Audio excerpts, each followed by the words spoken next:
उद्यापासून नागपुरात विधिमंडळाचं अधिवेशन सुरू होणार आहे। उद्यापासून सुरू होणारं अधिवेशन 14 डिसेंबरपर्यंत चालणार आहे। या अधिवेशनामध्ये 18 विधेयकं मांडली जाणार असल्याची माहिती मुख्यमंत्री फडणवीसांनी दिली। सत्ताधाऱ्यांच्या चहापानावर विरोधी पक्षांनी बहिष्कार घातला। सत्ताधाऱ्यांचा मनमानी कारभार सुरू आहे। भ्रष्टाचार करून कंत्राटदारांच्या खिशात पैसे घालण्याचं काम सत्ताधारी करतायत असं म्हणत विरोधकांनी चहापानावर बहिष्कार घातला। विरोधकांनी परंपरा पाळत चहापानावर बहिष्कार टाकल्याचं फडणवीस म्हणाले। तर राज्य कुठेही दिवाळखोरीकडे चालत नसल्याचं फडणवीसांनी सांगितलेलं आहे। विरोधकांना राज्य दिवाळखोरी दाखवण्याची घाई झाल्याचा टोलाही त्यांनी लगावला। विरोधकांच्या पत्रावर शरद पवारांच्या राष्ट्रवादीची सही नसल्याचं त्यांनी म्हटलेलं आहे। विरोधकांच्या प्रत्येक प्रश्नावर उत्तर देणार असल्याचंही मुख्यमंत्री म्हणाले। विरोधी पक्षनेता निवडला तर पाप बाहेर येतील अशी सरकारला भीती वाटत असल्याचं भास्कर जाधव म्हणाले।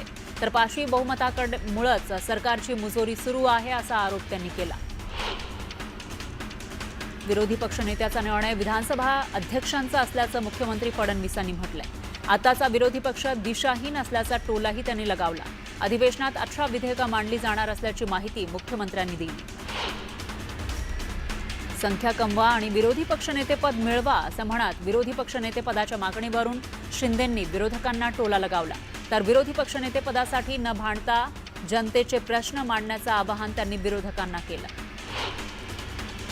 आमच्या सरकारच्या दुसऱ्या इनिंगचं दुसरं अधिवेशन असल्याचं उपमुख्यमंत्री शिंदे म्हणाले। तर या अधिवेशनामध्ये विदर्भातील प्रश्नांना न्याय देण्याचा प्रयत्न करणार असंही ते म्हणाले। विरोधी पक्षाचे नेते पायऱ्यांवर स्टंट करण्यात धन्यता मानतात अशी टीका शिंदेंनी केली। तर विरोधकांच्या प्रत्येक प्रश्नाचं उत्तर देण्याची आमची तयारी आहे असंही ते म्हणाले। तुमच्या काळात उपमुख्यमंत्रीपद घटनाबाह्य होतं का असा सवाल करत उपमुख्यमंत्री शिंदेंनी उद्धव ठाकरेंवर निशाणा साधला। सरकारच्या पत्रकार परिषदेमध्ये उपमुख्यमंत्री अजित पवार उपस्थित नव्हते।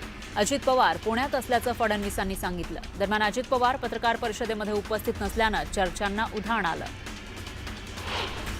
विधिमंडळाच्या हिवाळी अधिवेशनापूर्वी मविया नेत्यांची बैठक झाली। विरोधी पक्षनेतेपद आणि अधिवेशनातल्या इतर मुद्द्यांवर या बैठकीमध्ये चर्चा झाली। नागपूर रवी भवन परिसरातील एकही बंगला यावेळेस विरोधी पक्षाला देण्यात आलेला नाही।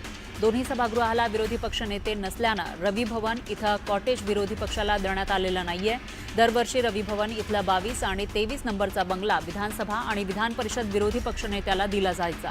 पण यावेळी 23 नंबरचा बंगला मंत्री मंगलप्रभात लोढांना दिलाय, तर 22 नंबरचा बंगला अद्याप कोणालाही दिलेला नाही। महाराष्ट्राला देवेंद्र फडणवीसांनी विकसित राज्य केल्याचं प्रवीण दरेकर म्हणाले। तर विकसित राज्यामुळे विरोधक हतबल झाल्याचं म्हणत त्यांनी विरोधकांवर टीका केली। शेतकऱ्यांच्या अतिवृष्टीच्या मदतीवरून धाराशिवचे खासदार ओमराजे निंबाळकर यांनी राज्य सरकारवर टीका केली होती। दरम्यान याला आता आमदार राणा जगजितसिंग पाटलांनी प्रत्युत्तर दिलं। केंद्र सरकारच्या मदतीचा विचार न करता राज्य सरकारनं शेतकऱ्यांना मदत केली आहे। विरोधकांनी चुकीची माहिती पसरवू नये असा टोला त्यांनी लगावला। राष्ट्रवादीचे प्रदीप गारटकर यांनी भाजपच्या पदाधिकाऱ्यांची भेट घेतली। पुण्यातील भाजप कोअर कमिटीच्या बैठकीनंतर प्रदीप गारटकर यांनी केंद्रीय मंत्री मुरलीधर मोहोळ यांची भेट घेतली। त्यामुळे गारटकर भाजपमध्ये प्रवेश करणार असल्याची चर्चा आहे। मराठा आंदोलक मनोज जरांगेंनी करोळी गावातील शेतकऱ्यांची भेट घेतली। यावेळी शेतकऱ्यांनी जरांगेंकडे विविध समस्या मांडल्या। रेल्वे प्रकल्पात घरांसह शेती जात असल्यानं शेतकऱ्यांनी चिंता व्यक्त केली आहे, तर जरांगेंनी सोबत असल्याचा शब्द शेतकऱ्यांना दिला। स्वराज्याची राजधानी किल्ले रायगडावर रोपवे कंपनीनं विना परवानगी बांधलेल्या सिमेंट कॉन्क्रीटच्या रेस्टॉरंट, कॅफे आणि हॉटेलला रायगड प्राधिकरणाचे अध्यक्ष संभाजीराजे छत्रपती यांनी कडाडून विरोध केलाय। दरम्यान याला केंद्रीय पुरातत्व विभागानं परवानगी दिली नसल्याचं पत्र न्यूज 18 लोकमतच्या हाती लागलेलं आहे। वरिष्ठ सूत्रांकडून ते मिळालंय। मालेगाव बॉम्बस्फोट प्रकरणामध्ये सुप्रीम कोर्टाकडून दिलासा मिळालेले कर्नल प्रसाद पुरोहित यांनी विठ्ठलाचं दर्शन घेतलं।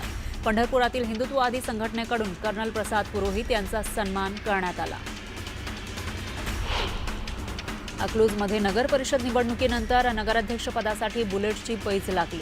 भाजपकडून पूजा कोथमिरे तर मोहिते पाटील यांच्याकडून रेश्मा आडगळे या नगराध्यक्षपदाच्या उमेदवार आहेत. या दोन्ही उमेदवारांच्या विजयासाठी आता बुलेटची पैज लागली आहे. नाशिक जिल्ह्यातील मनमाड, येवला, चांदवड, नांदगाव आणि सटाणा इथल्या स्ट्रॉंगरूम बाहेर पोलिसांचा बंदोबस्त तैनात करण्यात आलाय. सोबतच उमेदवार आणि कार्यकर्तेही कडाक्याच्या थंडीत स्ट्रॉंगरूम बाहेर खडा पहारा देत आहेत. भडगाव पाचोऱ्यामध्ये स्ट्रॉंगरूम बाहेर शिवसेनेचे आमदार किशोर पाटलांनी खासगी सुरक्षा रक्षकांची तैनाती केली. त्यांनी नेमलेल्या सुरक्षेची जोरदार चर्चा होतीये. सोलापूरच्या बार्शी कृषी उत्पन्न बाजार समितीच्या निवडणुकीमध्ये 16 जागांसाठी मतदान झालं. 16 जागांसाठी 36 उमेदवार रिंगणात आहेत. दरम्यान कोणाचा विजय होणार हे पाहणं महत्त्वाचं आहे. ठाकरेंच्या शिवसेनेचे अकोला जिल्हाप्रमुख गोपाल दातकर यांच्या अडचणीत वाढ झाली आहे. त्यांच्यावर दही हंडा पोलीस ठाण्यामध्ये गुन्हा दाखल करण्यात आलाय. गोपाल दातकर यांनी 2010 पासून 4,95,352 रुपयांचे पाणी चोरलं असल्याचा आरोप हिंगणी गावातील सरपंचांनी केला. माढा तालुक्यातील प्रहार संघटनेनं बांधकाम विभागाच्या विरोधात रक्तदान आंदोलन केलं. केवळ ते जामगाव रस्ता तातडीनं दुरुस्त करण्याची मागणी करण्यात आली आहे. तर रस्ता दुरुस्त न केल्यास रस्ता खोदून पूर्णपणे बंद करण्याचा इशाराही दिला. कराडच्या उपजिल्हा रुग्णालयामध्ये घाणीचं साम्राज्य निर्माण झालंय. त्यामुळे रुग्णांसह नागरिकांच्या आरोग्याला धोका निर्माण झाला आहे. तर तातडीनं स्वच्छता करावी अशी मागणी करण्यात आली आहे. बुलढाण्याच्या मलकापूरमध्ये एका शिक्षकानं विद्यार्थिनीवर अत्याचार केला. मार्क्स वाढवून देण्याचं आमिष देत हे कृत्य केल्याची माहिती आहे. या शिक्षकाला अटक करण्यात आली आहे. हिंगोलीच्या जिजामाता नगर परिसरामध्ये पेट्रोल ओतून पेटवल्याची घटना घडली. यामध्ये एक जण गंभीर जखमी झाला. तर दोघांविरोधात गुन्हा दाखल करण्यात आला आणि एकाला अटक झाली. जालना परभणी मार्गावर भरधाव कार आणि दुचाकीचा अपघात झाला. यामध्ये दुचाकी चालकाचा मृत्यू झाला. पसार झालेल्या चालकाविरोधात गुन्हा दाखल करण्यात आला. मनमाड बाजार समितीमध्ये मेथीच्या दरात मोठी वाढ झाली आहे. मेथीच्या 100 जोड्यांना 3,500 दर मिळतोय. तर किरकोळ बाजारामध्ये एका जोडीची किंमत 45 ते 50 रुपयांवर पोहोचली आहे. बदलत्या हवामानाचा द्राक्ष बागांना फटका बसतोय. द्राक्ष बागांवर डावणी, भुरी आणि फुलकिड्यांचा प्रादुर्भाव झालाय. त्यामुळे द्राक्ष उत्पादकांना फटका बसण्याची शक्यता आहे. बांगलादेशात सत्ता परिवर्तन झाल्यानंतर कांदा आयातीला अखेर बांगलादेशनं परवानगी दिली आहे. त्यामुळे आजपासून भारतामध्ये दररोज 1,500 क्विंटल भारतातून हा कांदा निर्यात केला जाणार आहे.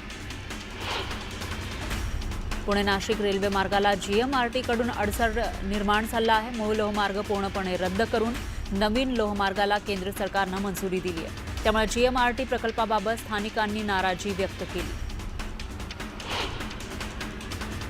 नंदुरबारमधल्या सारंगखेडा घोडे बाजारात 4 दिवसात 175 घोड्यांची विक्री झाली.